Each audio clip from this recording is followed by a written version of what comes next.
How's it going? Welcome, episode 7 of What Have They Done to Our Sport? Episode 7. I'm Cole Sharf, and my co host, as always, Mikey Messier. How's it going? It's good. We're here. Well, I'm here in New England, and it's warm as hell. But we've got a little taste of Paris behind me. I think that's the Eiffel Tower if it's upright. And like I said, it's hot in New England. And whereabouts your part of the country? Cole, is it hot there too? Oh, yeah, man, Nebraska's balls hot, man, and the humidity here sucks. It's horrible. I hate it. But, it's better than snow because at least we can do things outside. I was at a 4th of July party this weekend and played human-sized foosball for the first time. That was pretty fun. We made it all the way to the championship game and lost 5-4. But that was a good time. I haven't done that. But let's get right into it. I got some pretty cool news here. I had some interaction with Eric Bischoff on Twitter. I watched his Twitch page and suggested to him or asked him how many subscriptions it would take for him to get a tattoo of 83 weeks, and he threw out 500. And then he put it on Twitter. I tried to get my credit. He kept ignoring it or didn't see it. We'll go with didn't. We'll go with didn't see it. And finally, I got his attention, and I was like, "Hey, since I'm the one who suggested this, would you give me some time on my podcast?" And he retweeted it with a "sure, DM me." So he's like, "Well, I can't DM you because you don't follow me. How else can I get a hold of you?" Well, he followed me, so he followed me back, and then I DM'd him. Well, as we all know, it's 4th of July. It's just his favorite time of the year, so he's got a bunch of family Yes. stuff going on. But he'll get back to me, and we'll get that going. I also lined up an interview with Justin Credible. He's going to give us 2 hours of his time. That's going to be fun. I'm really excited and looking forward to that. So, Well, I can say this about Just Incredible. A documentary that a friend of mine, David Gear, is one of the producers on, and the director is another friend of ours who's doing a great job with this credible documentary.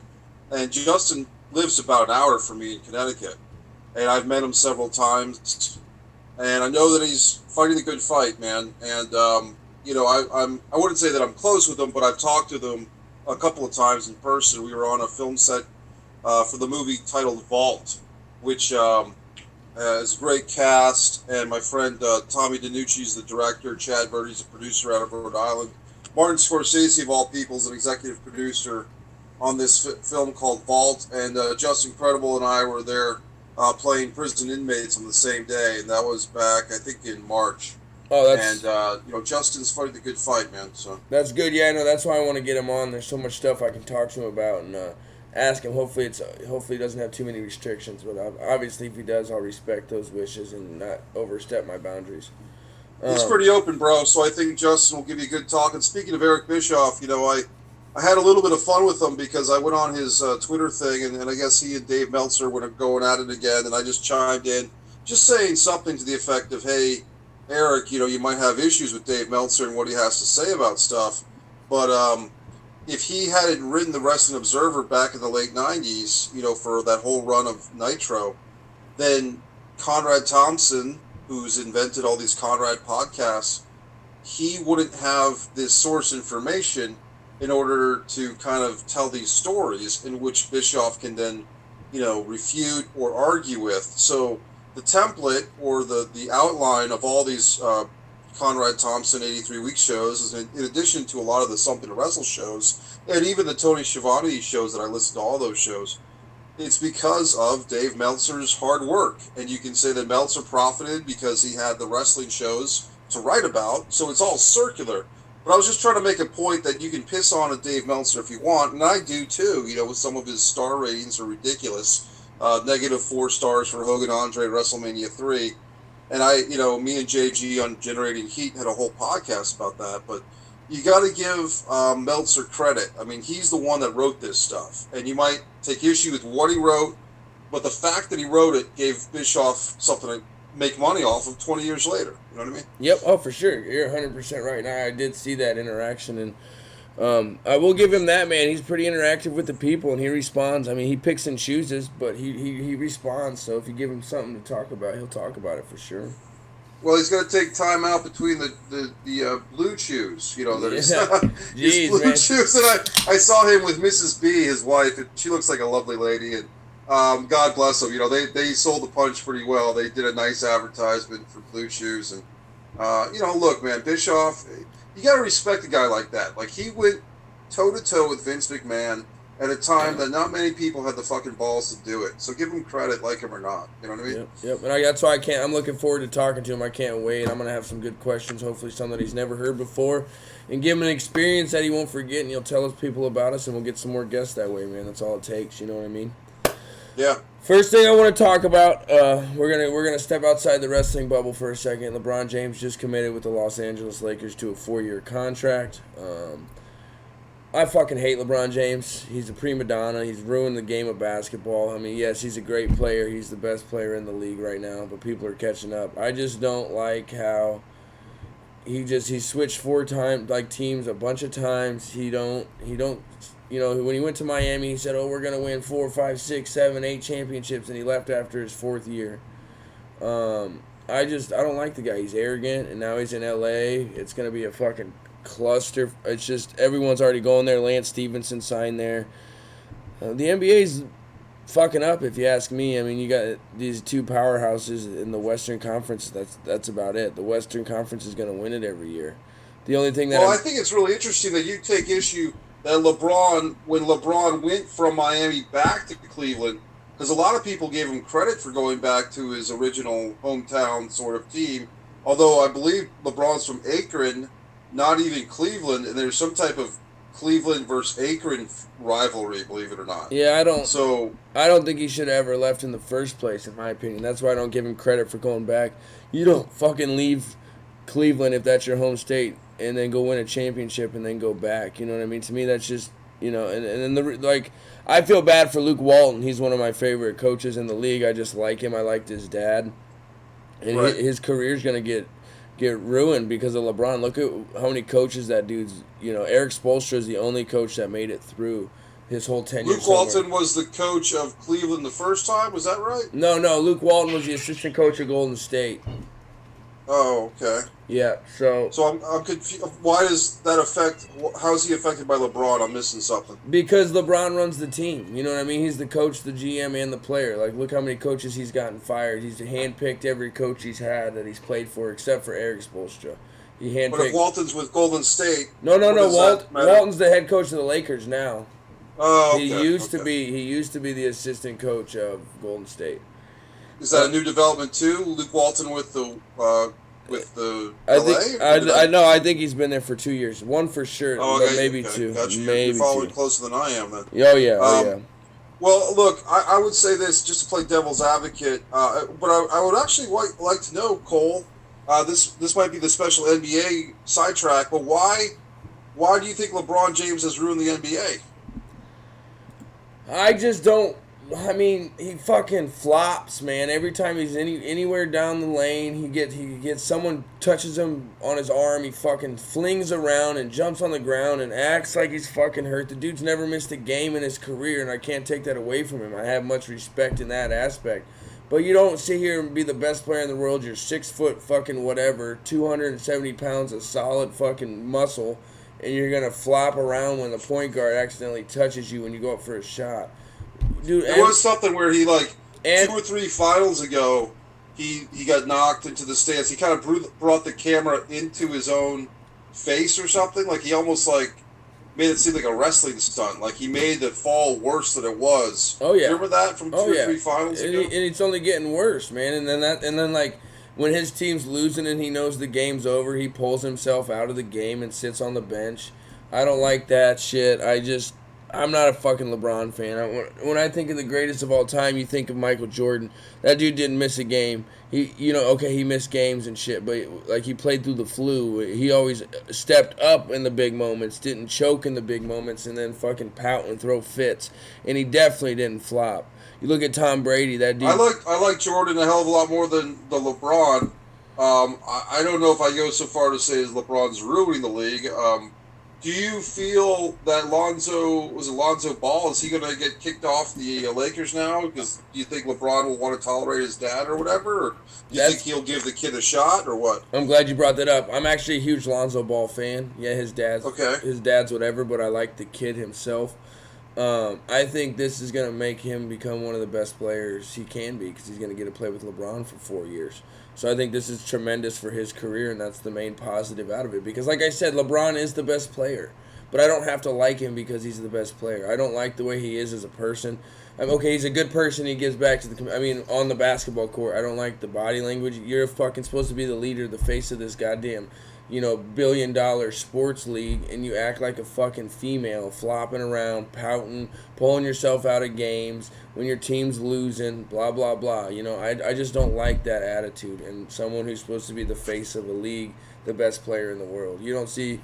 Well, before we lose the 2 female viewers that we have, let's. It's not women's fault that LeBron plays like that. That's a bad word choice. I don't mean any disrespect whatsoever when I say that. I apologize. I mean, you wanted to mention that Charlotte, going back to wrestling, Charlotte Flair is big time right now on ESPN The Body issue. We got Charlotte Flair. Is she the first female professional wrestler in the ESPN Body issue? I'm guessing that's got to be true because, I've never heard of anybody else. I know she's not the first WWE superstar, but she's definitely the first WWE women. And I mean, some of those pictures are really, really cool, and I'll give them that. I just don't think Charlotte's like one of the hottest divas around. I mean, she's a good-looking person, but there's many other people I would have picked in that spot. But I get why Who did you have picked? Alexa Bliss, Sasha Banks. But I get why they picked Charlotte Flair because of her name. So I understand that. Yeah. So I get it. And like I said, some of the pictures are cool. She doesn't look bad. It's a cool moment for women's wrestling, women in general. It was cool. I just think they should have picked somebody else. But it's not about looks anymore. It's about I think part of it is that she's got the most athletic body. Like, you could compare her to a female volleyball player or track star, and she's got a body that's most comparable to someone of that nature, perhaps, so to speak. Yes, sir. But I mean, as far as who would you most want to see in a revealing manner? Yeah, I mean, Alexa Bliss, and even Alicia. What's her name? Alicia Fox, I think, is very attractive. Oh, yeah, totally underused by WWE. Is she still under contract? Well, she had a little pissy fight with Ronda Rousey's boyfriend, apparently, going way back 5 or 6 months ago, and they kind of. There was a little YouTube video or something of a phone camera of Alicia Fox and Ronda Rousey's boyfriend having an argument, and it's kind of silly and trivial, but we haven't seen Alicia since she got into a little pissing contest, not even with Ronda, but with Ronda's boyfriend. So I thought that's bullshit because Alicia Fox, Foxy's been around for 10 years. I mean, she started during the Edge Vicky Guerrero feud. But anyway, I think Alicia Fox is hot. I think she's gorgeous, got a great stomach. You know what I mean? Oh, yeah. And just keeps herself in great shape. She is definitely. What else we got in the world of wrestling this week, though? Okay, all right. It's going to get a little heated here for a second. Good. Shame on the WWE, man. They didn't fucking do nothing for Vader. And I find that very, very fucking disrespectful. I read an article today. I can't remember the source, but I'm not going to say it's fact or not, but it sounds like something that went down. The commentators were told not to say Vader's name on TV. Apparently, they showed a nice video to the crowd before it went live on TV, but all they did for him was the picture that started the show, the still shot at the beginning of the show. And that's bullshit, man. Vader's one of the, I didn't really get to watch Vader because he wrestled before I was really, old enough to understand what was going on, but I still know who he is. I still know what he's done. That shows you how much he's done for the business in general. And I just don't understand what is their requirements to blackball somebody from getting the respect they deserve or giving people respect that shouldn't have respect. You know what I mean? I don't understand why they would disrespect this man like this. I don't get it at all. I agree with you, and I know that they did that 4-minute trivia video that I think was up on the website and the network and everything. And it was a video, probably as good as their other tribute videos to departed wrestlers. And I don't know, to play devil's advocate again or make excuses maybe. I think Vader died, Monday, and his family didn't release that info, or his son specifically, until Wednesday of last week.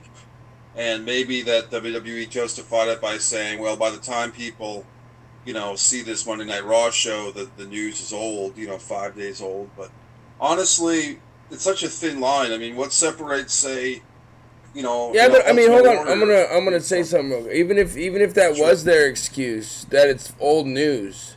That's the only thing that's been talked about in the wrestling world since it's happened.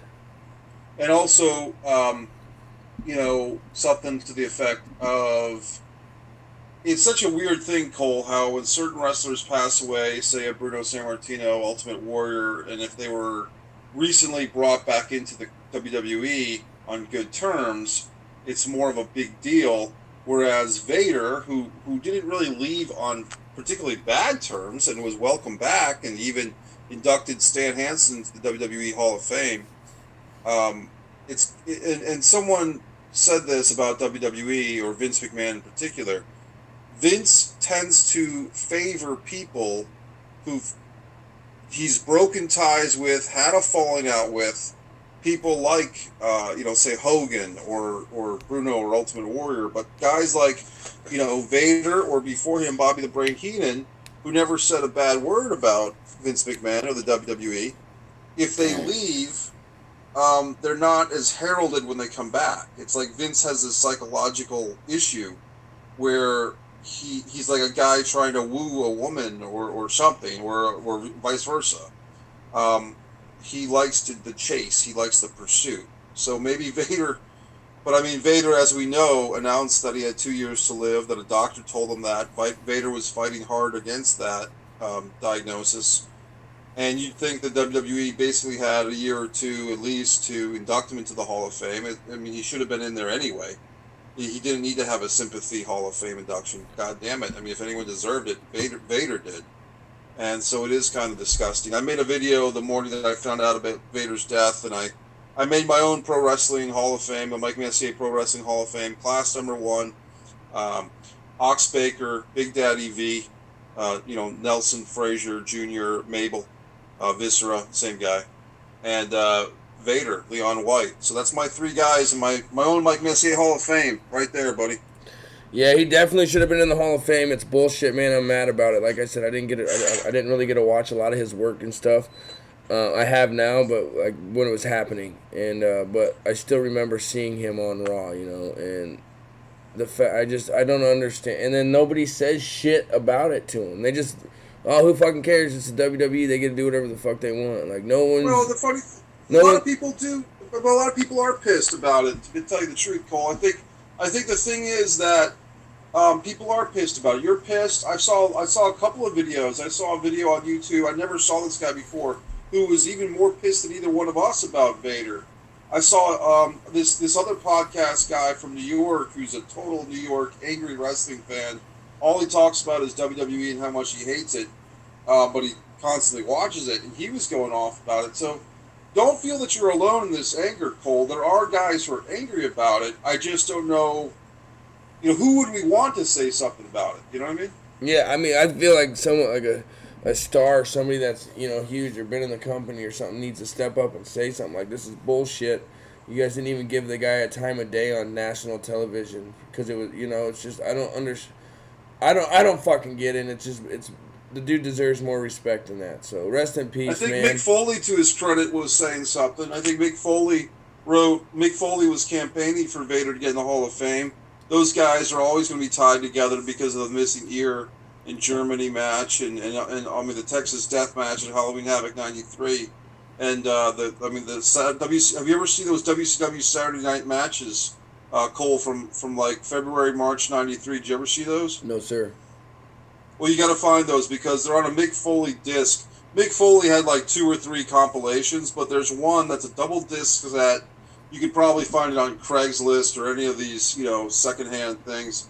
It's like Mick Foley's greatest hits and misses, but I think it's the one that has Mick shows the uncensored version of that WCW Saturday Night match where Vader powerbombs him on the concrete. And they had like blood and stuff. Like these were hardcore fucking matches on WCW TBS Saturday night in 1993, matches that you would never see today. You know what I mean? Yeah. So, so rest in peace, Vader. Screw the WWE yet again.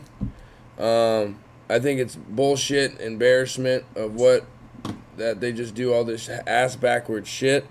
But I'm gonna get off of the subject because I'm gonna get more mad. We'll probably come back to it because I talked about LeBron James, who I hate, on top, and then back to back with what the. I'll show you something real quick, just because we're in another room of the Messier mansion, so to speak. But just so all you wrestling fans, I did a video on my YouTube channel about having your wrestling contraband. We talk about how great the network is. And it is great because you have it as a resource. But I always tell fans like you and like myself, Cole, don't just have the network. You got to have your contraband. With that in mind, I want to show you guys. Can you see these, Cole? Yep. These are all my DVDs, and I can't really look and to see what it's focusing on, but you can see that there's a lot of wrestling in there. There's like Rey Mysterio, and we're trying to get on this bootleg. Do you see that NWA World Title in Japan DVD? Yep. Okay, so what I'm showing you is, there's a lot of WWE releases. There's some TNA stuff. That's a Georgia Wrestling. It's upside down, of course, but Georgia Wrestling, The Passion of the Christ, Raven and Sandman. All types of interesting things. This ECW, do you see that? ECW, The Best of Cactus Jack. Yep. So what I'm just trying to show you guys is, there's some bootleg stuff I don't even want it to be shown on air. Because I got stuff that I shouldn't even have, to be honest with you, bootleg stuff. But you got to have your wrestling contraband because you don't want to be dependent on just the WWE. You know what I mean? You got to have some backup stuff in case of wrestling emergencies. You know what I mean? Yes, sir. I hear you. That's quite the collection. I have a few myself. Nothing like that, but yeah, I have a few. I got like. All right. What else you get? What else you got? This. What else you got? This. Caitlin's coming back to the WWE in one way or the other. NXT or WWE. I don't know yet. Probably both. But that's big news. She's always been a powerhouse, so I think I like that. She's good in the ring. She knows what to do. So. How do you feel about And when that? she left, she was more popular when she left with a lot of the internet fans because she changed her physique and she got all ripped and everything. Oh, yeah, she's ripped. Isn't that Bubba Ray's ex-wife? I don't know. I good for him if it is. I know that he's with Velvet Sky now, right? Yep, that he is. I'm Googling it right now, but I'm almost 99% sure that's his ex-wife. Here's another disc set I wanted to show everybody. Rico Dozan, who was the grandfather of Japanese wrestling. And this guy, I think, died young at like age 38. But I've watched some of this stuff. And this is like 5 discs of Rico Dozan. You know what I mean? Yep. And so I just show this stuff because I want wrestling fans who are watching what have they done to our sport just to reiterate, you got to get more stuff than just the network. You can't be dependent on one source for your wrestling material. That's all. Yes, sir. And then that brings me to the XFL. Some news we heard about the XFL now that was released the other day, which I've said on here and I'll say it again.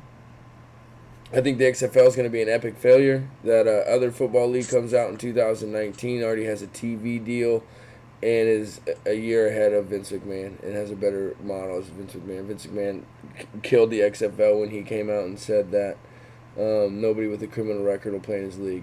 So he plans on spending $500 million over 3 years, and the average salary for a football player will be $75,000 a year. So that's not a lot to risk your body. That's exactly. You know what I mean? That's the first thing I said. I was like, no one's gonna sign up for concussions for $75,000 a year, bro. You know what? I bet some guys do, but I don't think they're going to be the elite. I think, if he had any intention of getting, who's some star players or guys with any type of name value? Who's that college guy? The guy that takes the knee to pray, not Kaepernick. But no, the other guy, the guy Tebow. that played in the NFL, who's like a pretty boy Tebow. Christian guy for a couple of years. Yeah, Tebow. He's not going to get Cap or Tebow for $75,000 a year. What, I mean, look, $75,000 is a hell of a lot of money for me, you, and most people watching our show right now. But in the world of professional sports, if he's going to make, is that a blanket payment for everybody? Well, For that was was he think it's? the average salary in the league. See, I think Vince is making stuff up at this point. This is my thing with the NFL, XFL, Cole. I think that Vince is. I mean, I looked at the website for the XFL. I mean, I looked into it and see what they're doing there, and I just think it's a thing where. And I'm not picking on Vince McMahon, but I guess I will a little bit. I'll just raise the question of this: is it possible that he's just an eccentric who doesn't know what to do with his money and his time? Well, Can we just say that? Because you talk about things like the World Bodybuilding Federation, 1991, 92, 93, or 94. You talk about things like some of their straight-to-video movies, which are actually, watchable for the most part. But when WWE does non-WWE, it's not always a pretty thing. And I don't know how else to say it, but I just said it. You know what I mean? I think he killed his chances the minute he came out and made that first press conference. And then with this other league already having a TV deal, it's gonna fail. I mean, if I was him, all I would do instead of looking for a TV deal, put it on the WWE network, because that's the only fans you're gonna have is WWE fans. No one's gonna watch this shit. It's gonna fail. But he said, I hope he's gonna lose $500 million over 3 years. So we'll see. I just think this other league's. What's funny about this other league coming out? It's the guy who's running that league's the son of Vince McMahon's former XFL partner. Yeah, Ebersol's kid. He's Yeah. the one that did the XFL documentary. Yep, exactly. Right? So So it's weird. If they were smart, they would just merge those two forces. Like Ebersol's kid would, buy out Vince's deal before it even happens. But who knows, man? yep. Who knows? What else we got? That leads us to Matt. I hope I don't say his last name wrong, but Matt Capitelli. I'm gonna go with passed away at the age of 38. He won Tough Enough season 3, I believe. So I don't know anything about him, but everything I've read, everybody said he's a cool guy. He was a great guy. Fought long and hard, and rest in peace. And my thoughts and stuff go out with his family. So I know a lot of people like Brian Danovich, who I spoke with a few weeks ago on the Brian Danovich show, who's on Tough Enough with Miz and Ryback. Danovich really had a nice tribute to Matt, and Lance Storm did. And the guy, basically, I believe he had a brain tumor that was cancerous. I believe that's what he was fighting all this time.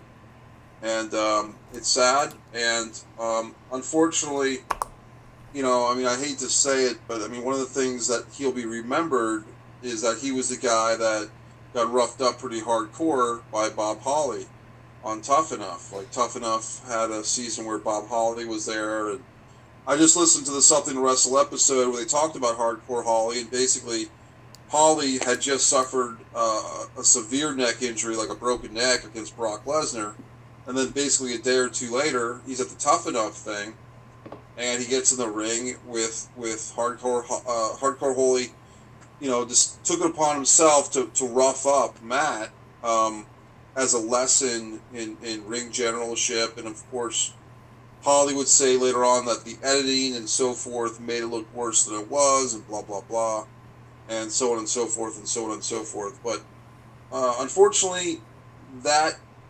incident is probably what most people remember Matt for. A lot of his stuff that he did in the training, federations may go overlooked.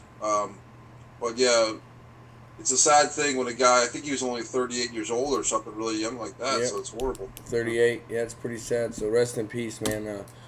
Like I said, thoughts and prayers with your family. Rich Swann debuted on TNA Impact this week. I watched the match, did pretty good. I'm telling you, man, TNA's looking pretty good. They got storylines, they got shit that makes sense. It's insane, and I'll break down more of that when we go over our Stampede 83 or however they say it. Starrcade 83. Starrcade 83. Sorry, yeah. All right. And but yeah, I'll talk more about that when we get there. But it's just there. It's looking pretty good. He won his debut match. He looked good. I think WWE lost a good talent in him. So TNA picking him up is awesome. I think TNA needs to do everything in their power to sign Big Cass and Enzo. Both together? Yep. And I think Okay. Enzo and Big Cass will put it aside to make some money because they can make a killing out there together. They're the hottest names on the market right now. So Now, yeah. let me ask you this: what's the business model right now for Anthem Wrestling, Impact Wrestling? Do they do monthly pay-per-views? Are they just how do they make money? Is it just through advertising through the TV show, or what's the revenue? I think they have a monthly pay per view. I don't know for sure. I just started watching. I still don't watch 100% consistently, but if I'm sitting in front of the TV on Thursday and nothing's going on, I'll go ahead and put it on. But I know they have a pay per view. They were just talking about the last one, so I don't know if it's monthly, but they have pay per views. But I mean, I know I heard that they paper the arena a lot and stuff like that, but their arenas the last couple times I've been watching seem to have a lot more energy and a lot more people. And so that's a good sign. I mean, but like it's like a good show because, like I said, you don't have to watch all the time, and you can click it on, and you'll catch them explaining something that's going on in the storyline they're showing. So you can get a rundown instead of just like, oh shit, what the fuck's going on? There's no way I can get into it. And like I said, I noticed that a lot in '83, Starrcade '83, is that they told people about the storylines that didn't get a watch last week or that missed something. You know what I mean? And like you don't see Right. that. You don't see that today.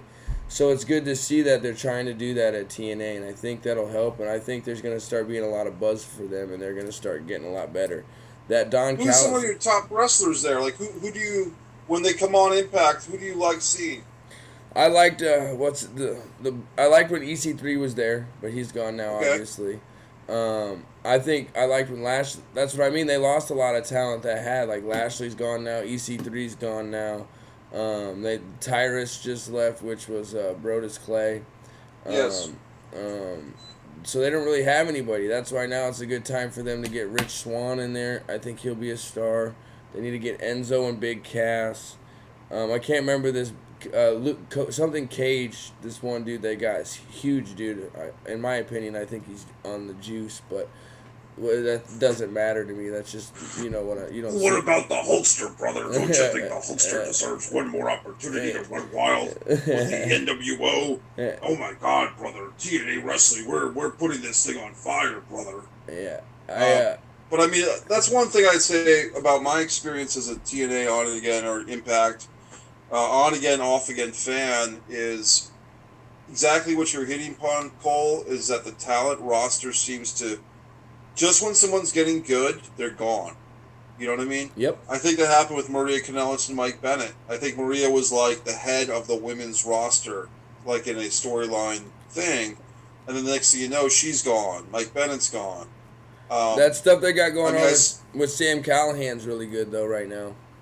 Well, he went hardcore. I mean, that whole thing with the baseball bat to the eye, that pissed me off because I've met Eddie Edwards, he's a nice guy. And I think that's a tough thing because Edwards, Sammy Callahan was in a tough spot because it's like, okay, if you just Twitter or Facebook message or cut some YouTube video apologizing to your opponent, then you've just totally broken kayfabe. But if you don't apologize for smashing a guy in the eye socket, then you seem like a total fucking prick and an asshole for the rest of your career. And he chose the later. He chose to go with the asshole thing. And to his credit, he seems to be running with it pretty well. The flip side of that, of course, is I think he and Kevin Sullivan had an independent match a few months ago. And I was wondering exactly what the status of that is because they showed Kevin Sullivan, I mean, he was probably 55 or 60 years old by now, had like this nasty bump on his head, like a growth, like an inflammation. You know what I mean? From a match with Sammy Callahan, and I never got the full story with what happened with that. So it didn't look like a makeup job either. It looked like a real fucking nasty thing that Callahan hit him with another object or so on and so forth. So anyway. Yep, I hope they keep getting going. I wouldn't mind seeing another wrestling company try and compete with the WWE, or at least give us something else to watch besides the trash they have in the WWE. MLW, JG's been watching a lot of MLW. Have you checked them out at all or not? No, I'll have to check that out. There's so much wrestling to watch, and that's one thing, Cole. that, when we started this podcast, I was so anti-WWE, but a lot of people have kind of chimed in with me on different Facebook threads, the wrestling fans with Shane McKenna and Chris Old and all those guys, and different groups on Facebook, and people say, well, Messier, why don't you watch other wrestling?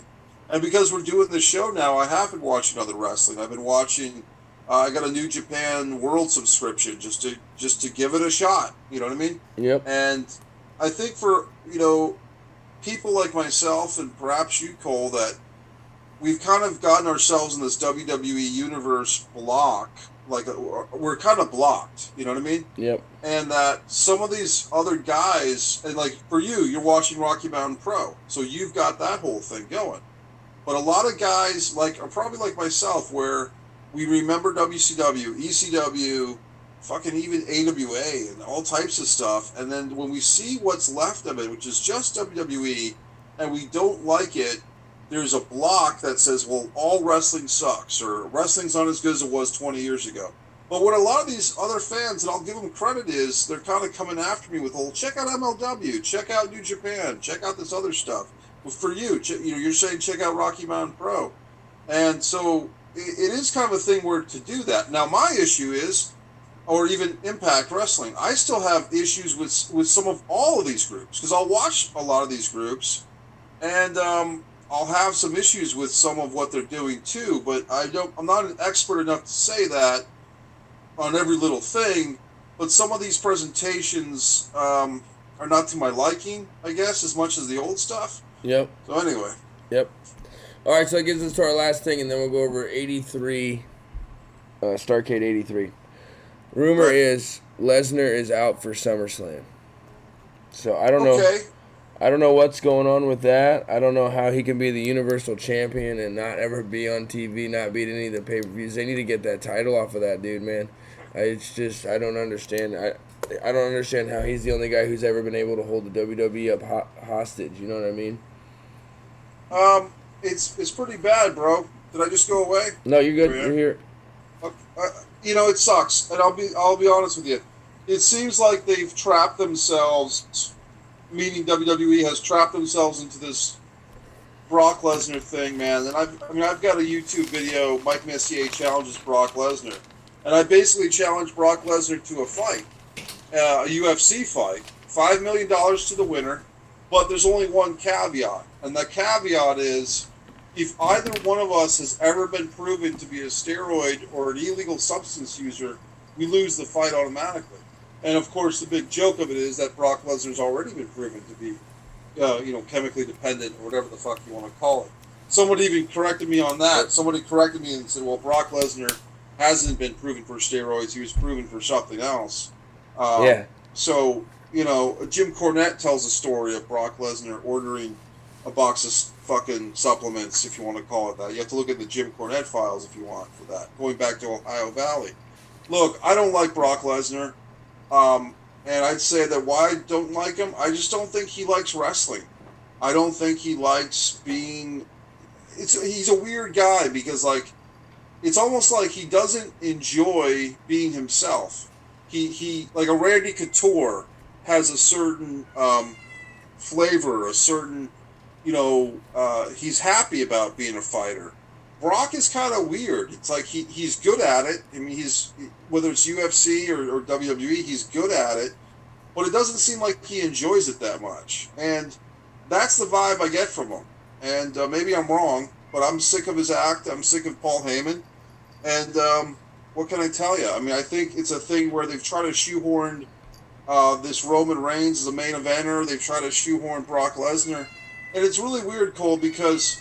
in the world of theater or film or acting, if you don't have, if you are trying to work with an actor who is giving you an attitude problem, you snap your fingers, you get another fucking actor. Yep. You know what I mean? It's more complex than that, of course, but in a sense, it's not. Another ass will fill that seat.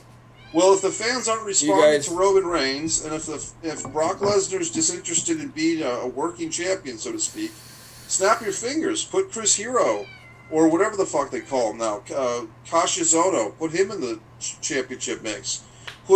Make a star. It's not that they don't have the talent roster. Cesaro in a main event role. I mean, people loved Cesaro a couple of years ago, and they just watered him down in a tag team. Yeah. Seth Rollins could be ready for another run at any time. I think it's. I just think it's a joke, man, that they're letting this go on, and it's another thing that just gets ignored. Like, that's your fucking champion, the guy who's got the biggest belt in the company, and you don't address him.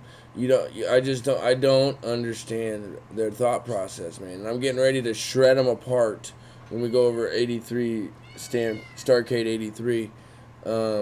Even the cat's upset about it. Yeah, I know. I was just gonna say my cat's been pissed. She's been going off for the last 30 seconds. I don't know why. You mentioned Brock Lesnar not defending the title. The cat's irate. Yeah, I know. Yeah, you guys got heat with my cat even. Okay, let's talk about. Well, you got anything else about? Yeah, Lesnar, yeah. I'm just gonna say like they need to get that belt off of him. I don't know what else you're saying. Just move on from him. I don't really think he's that good in the ring, anyways. His shit is old. He does the same thing over and over again.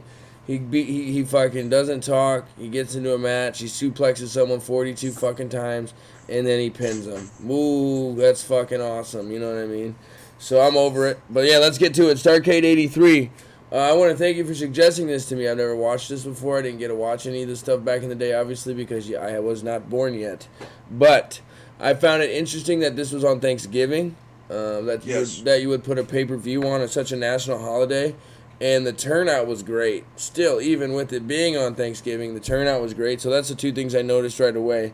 I was a little shocked with how they started it with, two teams in the ring. Nothing else in the beginning, no opening, nothing, just two teams in the ring. So I don't know if it was modified that way on the network or if that's how it was really on TV.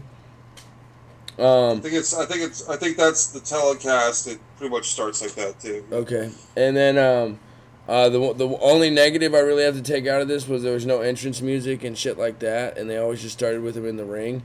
And it was back-to-back tag team matches to start the pay-per-view. Other than that, the second tag team match, a shitload of blood. Beating them dudes up with that little pick thing or whatever it was, that was pretty cool. Never seen nothing like that before. So I really enjoyed that. The Butcher versus Cologne match. You can just see that they're fighting. There's a lot of punches. There's a lot of there's not a bunch of crazy shit. They're fighting each other, and and that's what a wrestling match should be. I mean, yeah, there's gonna be your drop kicks, there's gonna be your suplexes and shit like that, but the whole match should be like a fight. A struggle to get a hold of the other person. And I liked the story they told with him being way smaller and the other dude being way bigger. Butcher won that match. Abdul the Butcher. And then this was one of my favorite things. They followed up with injuries. You know what I mean? Like, so the tag team that got hurt was bleeding in the second match, they interviewed him after the Butcher match. And you don't see that nowadays, man. Like, that's what we were saying. Like, even when that shit happened with Stephanie, she got her arm broken. They never followed up with her again until the next week. They followed up with this team 20 minutes later, if that. And it's those little things like that if they could do it back in fucking 1983, there's no reason we can't do it today, except for pure laziness. Like Vince Russo says, pure laziness. That is the only reason. But so I love that they kept asking for checking up on injuries and asked everybody who they thought was going to win the title match. They made the title match feel like the most important thing that's ever happened. And that is amazing. Why can't you do that today? Why can't you, if you had a title match coming up, why can't you go ask the other talent who they think's going to win? That makes it, for one, seem more believable, like it's a real thing because these guys are invested and they care about who's going to win. You're asking people for their opinions. So I really like that. You don't see that. Man, Tony Schiavone was real young back then, huh? Yeah, right. And so I noticed that as well. He did a pretty good job. Wahoo and his first big show, yeah. Yep. Wahoo and Youngblood versus Bob Orton and Dick Slater. I really like that name, Dick Slater. That'd be my wrestling name if I ever wrestled. I don't know why. It's just pretty funny to me. They focused on the arm and then the way that dude sold his arm getting broken off the the side after the match or whatever was really cool. Wahoo McDaniel, yeah. And then like that little shit, it just goes so far in making a wrestling show. I don't understand how the WWE and all these fans don't understand. You know what I mean? I don't understand. I will say this: I wasn't a big fan of that Charlie Brown match. I didn't understand it. Maybe I just didn't know the storyline or That was Jimmy the Boogie Woogie Man Valiant under a mask, and the gimmick was, you might have heard of the Midnight Rider thing, and I'm trying to think if WWE's ever done it. But basically, I thought they might do it with Ronda, to be honest with you. What it usually is that a babyface loses a loser leaves town match, and rather than leave town, they come back under a mask. Okay. So why I mentioned Ronda is because it would be fucking hilarious if Ronda came back under a mask. And like, you know what I mean? Yeah. Which would defeat the whole purpose of having Ronda Rousey if she's under a mask under this 30-day suspension. The most recent time the WWE did something like it was with Mr. America, which was Hulk Hogan. Yep. Back in like 2002. But it's an old school, I mean, you could call it a Southern gimmick, which it pretty much is, which is Charlie Brown was Jimmy Valiant, and he was just there as, you know, that's pretty much the gimmick, yeah. Sorry, guys, I thought the screen was over on you. I took a bite of a sandwich real quick, but everybody watching just got to see me take a bite of a sandwich. Man, maybe you pop a promo for the sandwich. There you go. Thank you to my wife for making me a sandwich that everybody just watched me eat, having a late dinner. Sorry about that, guys. That's my bad, but hey, whatever, that comes with the... Hey, man, we're working hard here. Yes, sir. What else did you think about the show? Okay, so yeah, I got the backstage segments were awesome. And the way it told a story, like I said, the way that you could just... I had no idea. I never watched any of the shows before this pay-per-view, nothing, and never seen anything about it. But I could tell what was going on, the way they explained the stories all night long. Like when they went into Flair's locker room and he was in there with Steamboat and Youngblood, and then you had... Harley Race in with those guys, and they explained what happened, how they beat up Flair, and how these guys did this, and then you got down to it, and then why it was so significant that dude's arm got messed up after the match, and like that shit's so little and simple. I don't understand why they can't do it today. I don't. It doesn't make any sense to me, and like. The fact that listen, and everybody's like, oh, you don't know, you've never been in the business, blah, blah, blah. You're right. I have no idea. I've never been in the business. But as someone watching, as a fan who spent a lot of time watching, like, if they could do this shit back in 1983, there's no reason they can't do it today. It'd be way easier to pull it off today. You don't ever see a fucking vignette or an interview happening in the locker room. Rarely. You know what I mean? Or out in the parking lot. Or, inside the car. Anything. It's always in the ring, backstage. In the ring, backstage. In the ring, backstage. And, like, the way that these guys were going around asking the fans, who you think's going to win tonight? What are you going to do? Like, that's fucking cool. Why can't you do that nowadays? I mean, I get why you can't now because it's live TV and a bunch of marks and shit like that. But I like that little shit right there is so simple to make it so much better that I don't understand why they avoid doing anything like that. I dig it, man. You're on some good stuff. I'm glad you liked the show. What did you think of some of those main events? Like when you got into the Piper Valentine dog collar chain. I'm right here. I'm getting to that right now. I'm on my second page of notes. Nice, brother. That Piper match, the dog chain match, man, that's awesome. You know what I mean? Like you don't see shit like that nowadays. The way they use the chain that part in the beginning of the match when they were tugging a war with each other's necks. That was pretty cool. I like how Roddy was dodging those chains to the head, swinging at his head and shit. That was pretty cool. Piper won the match, of course. I was a fan of it. I liked it. I was fully on invested in watching it. Steamboat and Youngblood versus the Briscoes.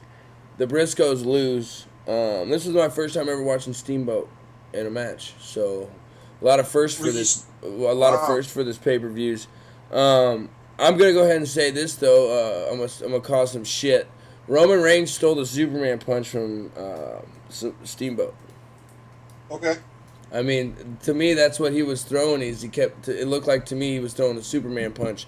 So maybe he, UFC fighters and shit stole it from him too, because I don't know if UFC and shit was back around in 1983. I'm sure there was probably some form of it, but I'm not, I don't know about it. So I'm going to say... Interesting. I know that a lot of people credit Ricky Steamboat with the best arm drags in the sport.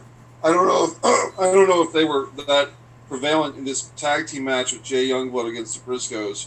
But if you watch like Steamboat Savage WrestleMania 3 and a bunch of stuff of Ricky Steamboat, even against Steve Austin in '94, of course against Flair, Steamboat dug deep in those fucking arm drags. Yep, keep going, man. And then this gets me to the Flair race match. Yes. Does anybody look more badass when they got color than Ric Flair? No.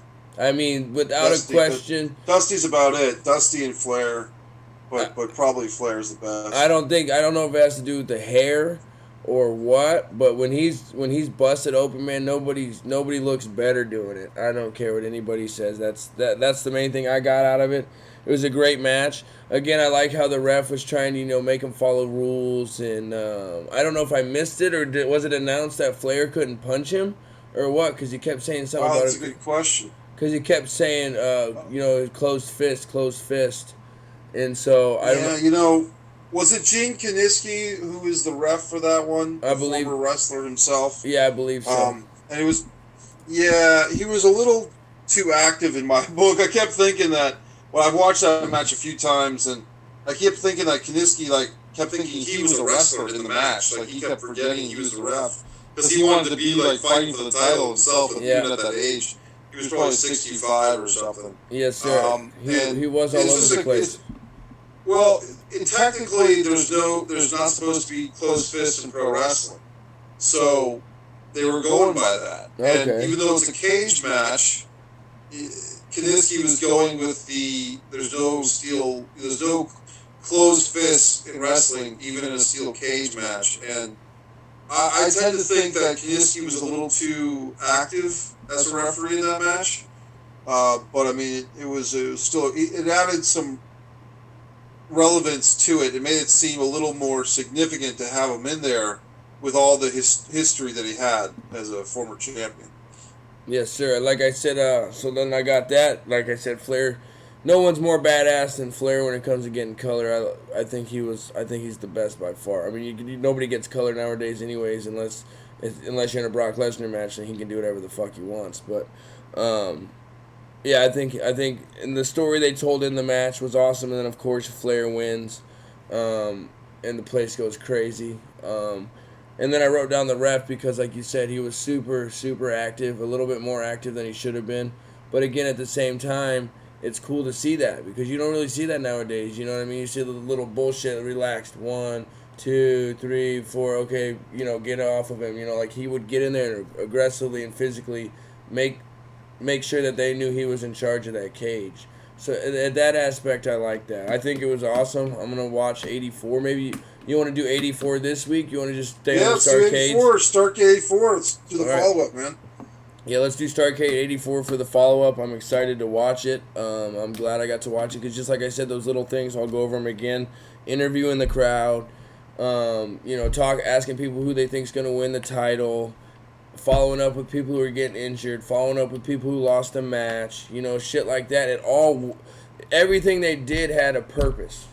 You know what I mean? Right. It wasn't just bullshit angles and bullshit. They didn't waste any camera time or any time. Everything they did had a purpose.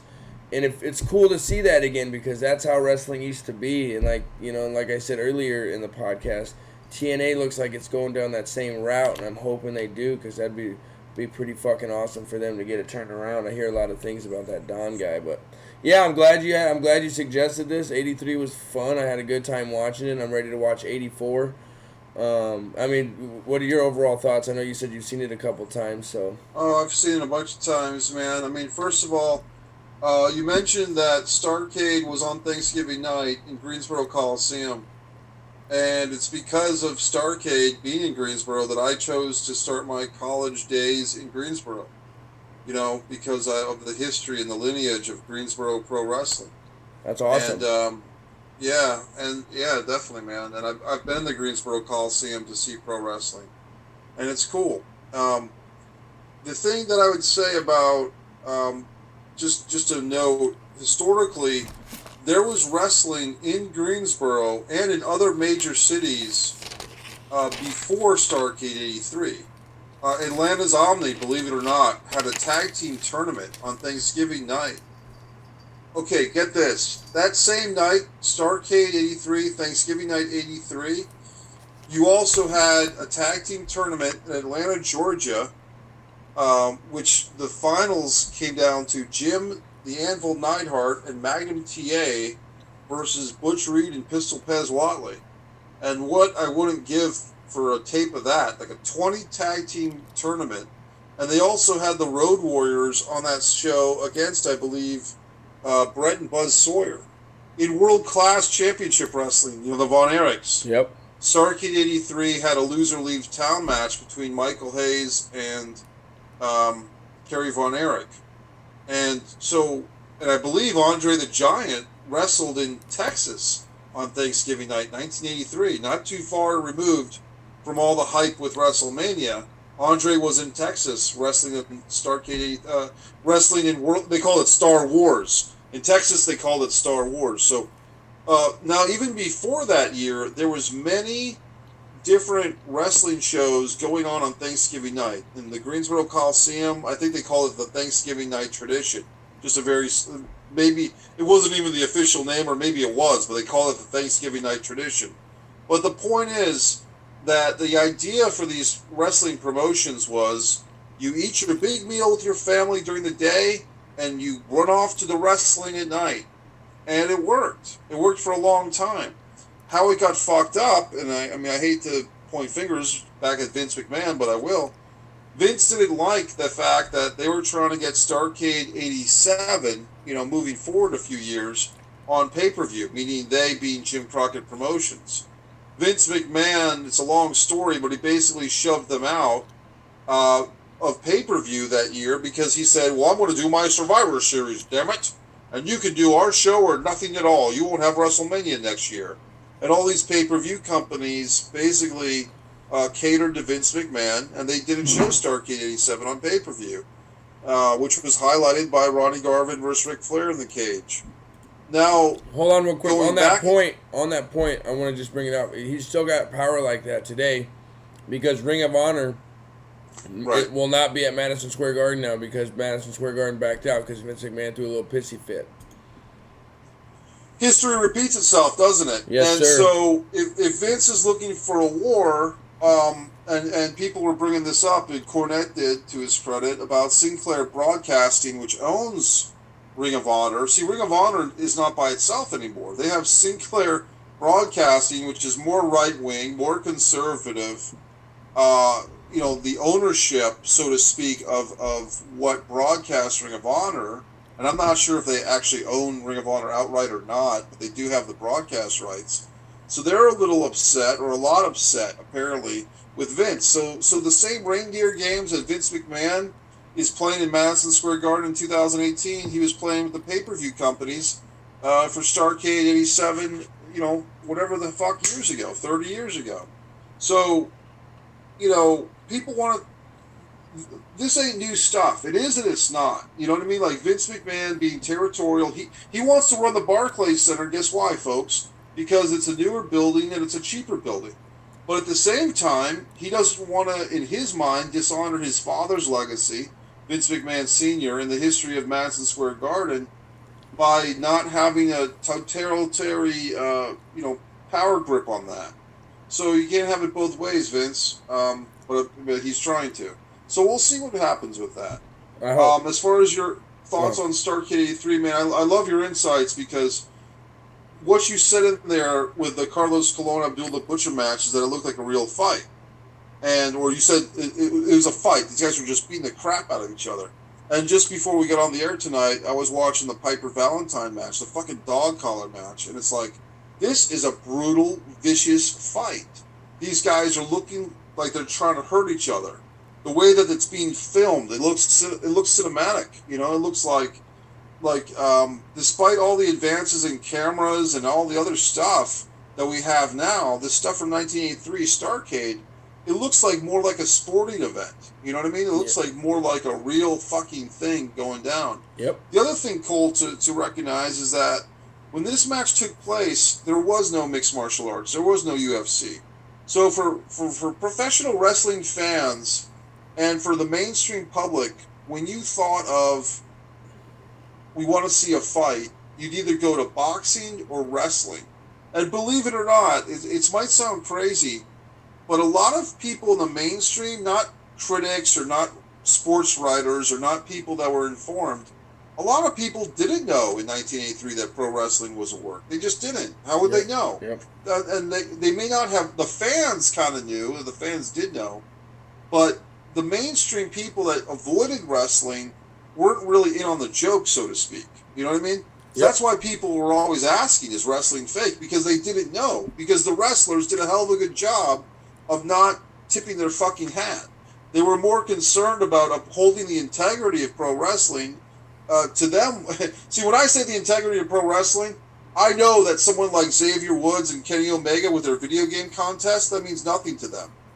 They're going to play with their plastic dolls and wrestle in Japan with plastic dolls, and Joey Ryan's going to do his dick flex, but he would have no concept of Tully Blanchard versus Ricky Steamboat at Starrcade 84. See, these guys now that, I mean, it's disappointing to me as a wrestling historian to see people that do actually have talent. I mean, a hell of a lot of talent in a guy like Kenny Omega, or even a Joey Ryan who's not. I've met him, he was okay, but when he's wrestling, when he's having guys do a dickplex, and Mick Foley's selling the dickplex, and Kenny Omega is wrestling a 9-year-old girl because it's going to make her feel good in a wrestling ring in Japan, yeah, what the fuck have they done to our sport? It's not exactly Starrcade 83. So that's why I encourage guys like yourself, Cole, guys that are younger than me, check out the great history of your sport, because you might find that something like Starrcade 83, Starrcade 84, the Crockett Cup 87, these shows you might like them a hell of a lot better. And it's a whole world of discovery out there, and that's one thing that this particular video cast can do for the younger wrestling fans that have issues with WWE or some of this stuff that they're seeing, but you're not informed out of what is better because you're looking around, you're like, oh my God, is there anything?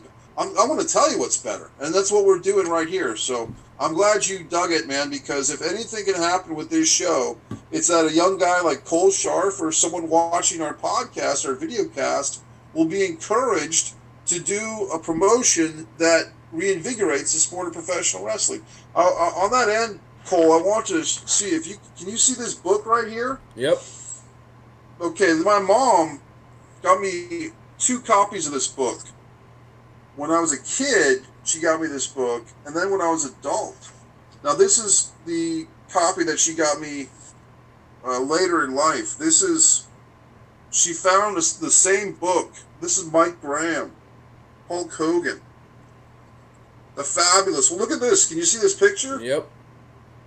That is Steve Kern gives crazy Luke Williams a facial, is what they're saying. And that's the guy from the fucking Bushwhackers getting his face raked.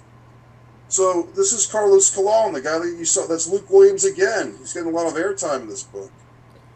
That's Carlos Colon against Ernie fucking Ladd. Here's Bruiser goddamn Brody right there against Jimmy Snuka.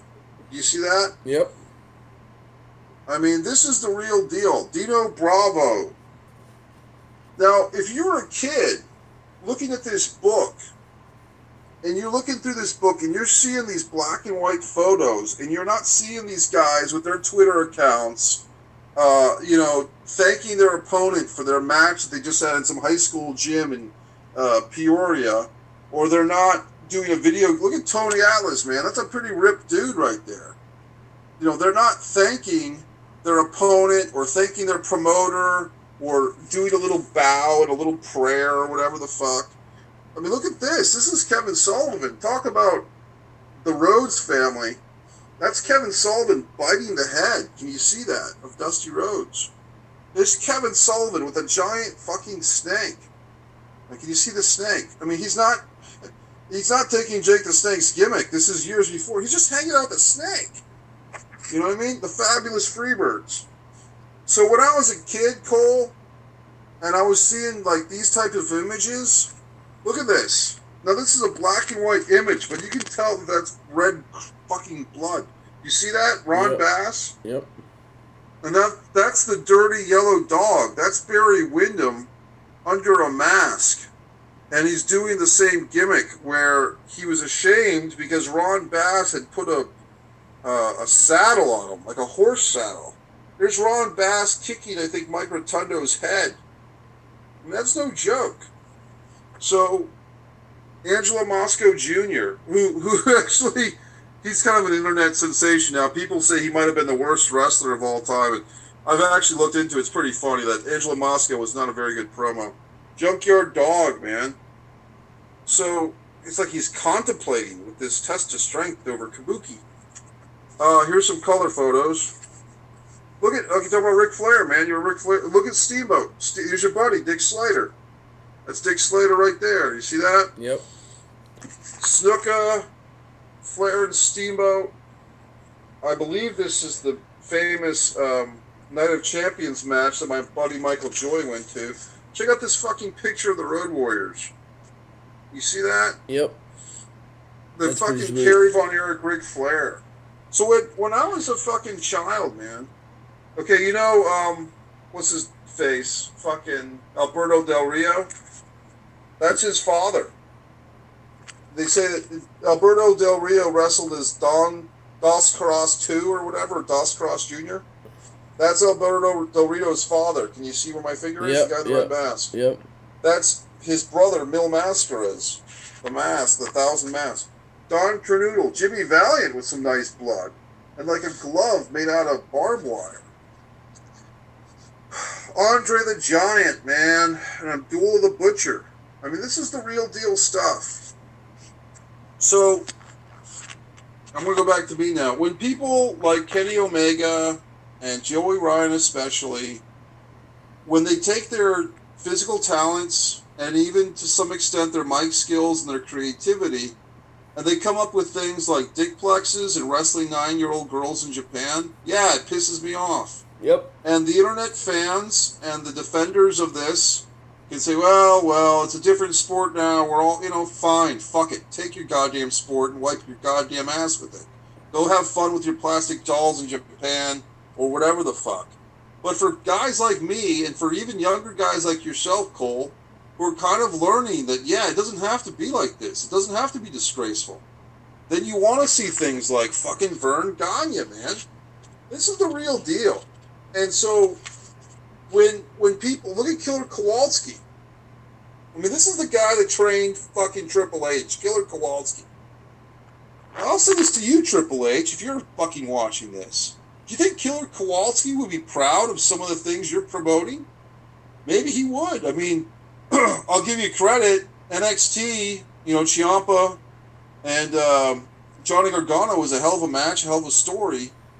But that's the type of thing that people want to see in the main roster, Triple H.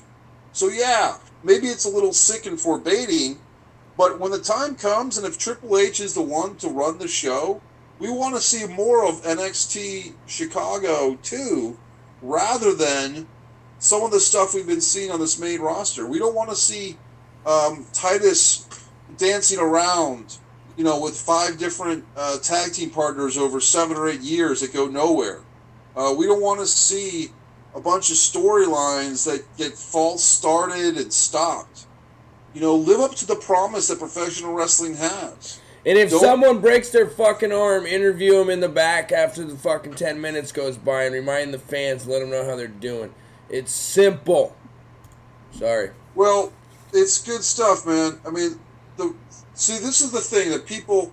See, sometimes, there was some fucking Twitter fan last month who was really just jumping in on all my Twitter crap with Cody and everybody else.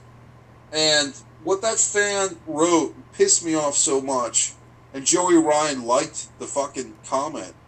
Wrestling is a silly sport. It should just be fun. And fucking Joey Ryan liked that. And that's when I lost all respect for Joey Ryan. With the dickplex and everything, I thought there would still be hope for the fucking guy. But now I'm not so sure. Because some of these guys that are in wrestling rings don't really deserve to lace those boots. And, that's just how I feel about it. And some people, I don't know what to tell you. I think it's just a thing, Cole, now I'm getting fired up, where professional wrestling maybe wasn't supposed to be for the mainstream. It's kind of like be careful what you wish for. Because at the core of this fucking thing we call pro wrestling It's supposed to be a fight, two guys beating the crap out of each other and somebody bleeding.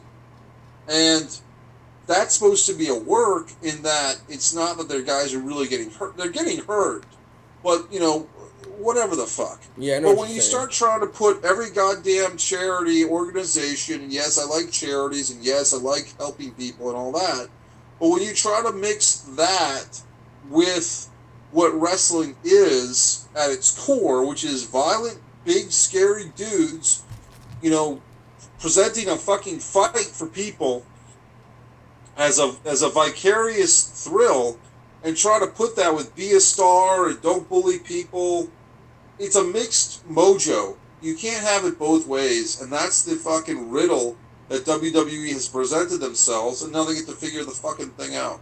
That's my tirade for the fucking week. Yep, I think we should end it right there. A good episode. Thank you for telling me about Starrcade 83. I really enjoyed it. Thank you for your time tonight for our episode. Everybody out there, thank you for listening. Thank you for just share it on any platform. I don't care what platform it is. Just send it a text message. Just share it. Help us out. If you enjoy it, let other people enjoy it too. We're only getting better. We're only growing. Improvements every single week. Like I said, we got big things coming. Just Incredible, Eric Bischoff. I'm trying to get a hold of some of the guys from Rocky Mountain Pro and get them on and have different guests every week. Hopefully, not every week, but regularly. Me and my buddy Anthony we're gonna record an episode of the Sports Corner podcast on Tuesday, so that'll be up on the same YouTube page. NFL review show coming up in the NFL season. I'm excited about that. Mikey, what you got going on? MikeMessier.com for all your Mike Messier needs, wants, and desires. And anyone watching this, hanging with us, like Cole said, share it, retweet it. You can find me, Mikey Messier with a Y on Twitter, Mike Messier, Mikey Messier on Facebook, LinkedIn, I'm on there. I'm a screenwriter. If anyone needs a screenplay and want a great screenwriter for a great deal, contact me. I won't, just leave it at that, but you'd find me pretty easily. Just go to MikeMessier.com. I do have a real obscure thing to show real quick. This is a fucking Murder Bomb. This is a wrestler named Murder Bomb who was on that, 2010 Tough Enough, and he had the big afro, and Stone Cold Steve Austin gave him a real hard time because his mic work sucked. But he was 6'7" or 6'10", and I saw him in an NWA Hollywood taping, 2010. And the guy was just about to bounce off the ropes, and he did a parody of the People's Elbow. And as he was about to do it, he goes, "I am tough enough!" And then he ran to the ropes and did his elbow because he was kind of making fun of the fact that he was cut from Tough Enough. Yeah. And Stone Cold said, "You aren't tough enough, see you later." So he still was doing that shtick. That's funny. But look, the basic point to all the wrestling fans is keep watching wrestling. But as I'm doing now, even at my extended wrestling fandom age, I'm still watching different types of fucking wrestling, seeing what's out there. The MLWs, the Anthem Wrestling, fucking New Japan, because I love to just see some good stuff. And if anyone has recommendations for new wrestling promotions or old stuff, fucking put a comment. You know what I mean? And thanks to Vince Russo, once again, for Vince Russo brand bringing us together, putting this show over, putting the Russo brand family YouTube is sharing some of our shows or all the shows. Thank them again because that's really helping, and thanks everyone for watching. Yep, thanks guys. We appreciate it. We'll be back next week with Starrcade 84, so make sure you watch that. We're growing, and we have the best numbers we've had this week, and that really encourages me, and I'm really fucking pumped up to ready to just kick it into another gear and keep this thing going. So thank you guys. We'll see you guys next week. I really hope you enjoyed that last episode like I did. Always good content here at Jets Fan Cult Twitch page. Get the word out there. Tell people about it. Share, like. I'm going to have more platforms. I'll keep people updated on that.